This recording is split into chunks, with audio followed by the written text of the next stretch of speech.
दीर्घ 50 रु 60 वर्ष धरी ओडिया इंडस्ट्री रे राज करिथिबा मोहम्मद रफी घरे जाई जलखिया खाइथिबा लता मंगेशकर कथा शुणी उषा मंगेशकर सहित गीत गाइथिबा ओडिशार किंबदंती गायक प्रणव पट्टनायक आज सबुदिन पई आम गहणरू चली जाइछन्ते। तांकर गोटे गीत आज सत हो जाइछि। जो गीतर लाइन थिला ए जीवनटा एक नाटक मु कलंकित तार नायक। प्रणव पट्टनायकर वॉइस बा कंठर कथा आपण पुराणा गीत शुणुवा लोकंकु पचारिबे। तांकर कंठरे एक गांभीर्य थिला।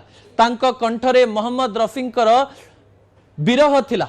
तांको कंठरे भजनर मार्जन थिला। तांको कंठरे गोटे रोमांटिक कंठ बोली कहा जाउथला। स्टाइलिश मैन हिसाब रे प्रणव पट्टनायक को समस्ते मन रखिबे। 80 वर्ष बयस रे भी जेतेबेले इंटरव्यू दउथिले आखिरे पिंधुथिले रेवेन चश्मा, देहरे पिंधुथिले पायजामा। गजल तांकर पसंद थिला किंतु जीवन रो आरंभ भजन रो करिथिले।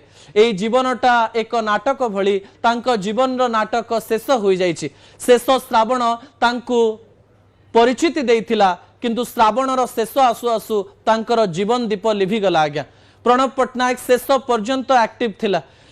थिले 2 वर्ष पूर्वरो बेड उपरे बसिकिरी अनेक गीत गाउथिले। माझीरे गीत एबे भी अनेक लोकंकर हृदय को स्पर्श करे।